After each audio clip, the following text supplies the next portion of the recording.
आपने भी देखा ये डेटा कि 9% का डिक्लाइन आ गया है म्यूचुअल फंड के इनफ्लोज में और आप भी हो चुके हो परेशान। तो वो आपने आधी जानकारी ली है, पूरी जानकारी इस वीडियो में ले लो, आपका कॉन्फिडेंस और बढ़ जाएगा, कॉन्फिडेंस बढ़ जाएगा, आपकी जो परेशानी है वो खत्म हो जाएगी, टेंशन खत्म हो जाएगा। तो हुआ कुछ ऐसा है कि डेफिनेटली जो इक्विटी म्यूचुअल फंड्स की जो इनफ्लोज है उनके अंदर डिप आया है, लेकिन डिप कितना है? सिर्फ 9% का। कितना?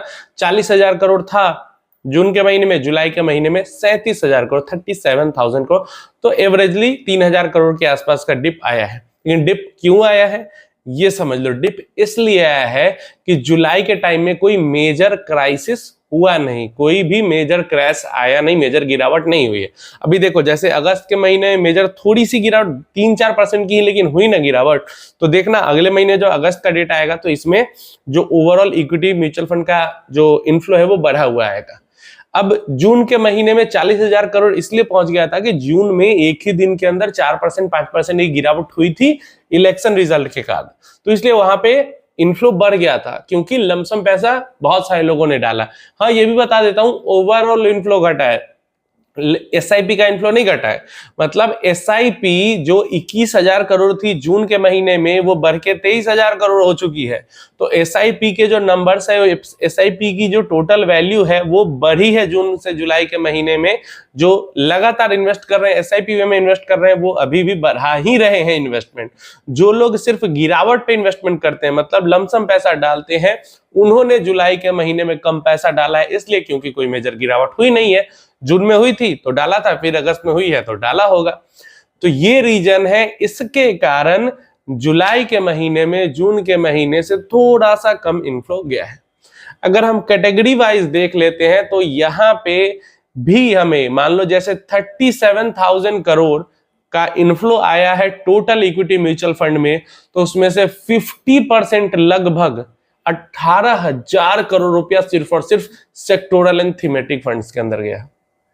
लोग समझ ही नहीं रहे चीज को, और भर भर के समझ रहे हो, जितना पैसा आ रहा है म्यूचुअल फंड के अंदर उसका 50% पैसा पूरा जा रहा है सिर्फ और सिर्फ सेक्टोरल थीमेटिक फंड के अंदर।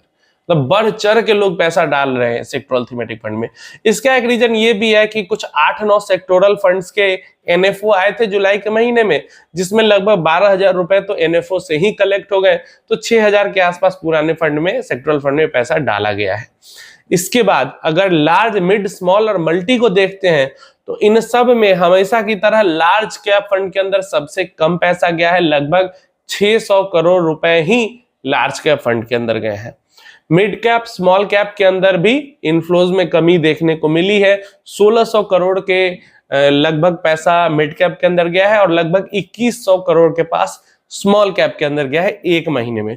सबसे बड़ी बाजी यहां पे मारी है किसी ने, तो उसने मल्टी कैप फंड्स की जो कैटेगरी है उसने बाजी मारी है, जहां पे 25% स्मॉल, 25% मिड और 25% लार्ज तो होता ही होता है इन्वेस्टमेंट। मल्टी कैप फंड्स कितना जंप आया है? 50% का सीधा जंप आया है। 7,000 करोड़ रुपया सिर्फ एक मल्टी कैप कैटेगरी में एक जुलाई के महीने में गई है। तो ये बढ़िया है। अगर डाइवर्सिफाइड फंड के अंदर इन्वेस्टमेंट बढ़ता है तो भाई मुझे बहुत खुशी मिलती है, क्योंकि इन्वेस्टर सही दिशा में जा रहे हैं। लेकिन सेक्टोरल फंड्स में इतना उड़ेल उड़ेल के पैसा डालते हैं इन्वेस्टर्स, तो मुझे थोड़ा सा दुख होता है कि लंबे समय तक वो अच्छे रिटर्न्स नहीं बना पाते हैं। तो ये पूरा डेटा है और ये पूरी जानकारी है, इसमें परेशान होने की जानकारी नहीं है कुछ, क्योंकि ओवरऑल इनफ्लो इसलिए कम हमें दिख रहा है क्योंकि लमसम कम पैसा डाला गया है। एसआईपी के नंबर्स अभी भी बढ़े हैं, और ये हमेशा होता है जब से थोड़ी सी फाइनेंशियल अवेयरनेस बढ़ी है, समझदारी बढ़ी है। जिस महीने में 1-2 दिन के अंदर 5%, 3%, 4% या अगर 10% हो जाएगी तो और ज्यादा इनफ्लो बढ़ेगा। तो जिस महीने में थोड़ी सी सडन गिरावट होती है उस महीने में थोड़ा सा इनफ्लो बढ़ जाता है, क्योंकि लोग लमसम पैसा बहुत सारा डालते हैं। तो उम्मीद है इन्फॉर्मेशन हेल्पफुल होगी। कोई क्वेश्चन क्वेरी है तो अभी भी पूछ लो, और कोई परेशानी है इस डेटा से लेके तो अभी भी पूछ लो।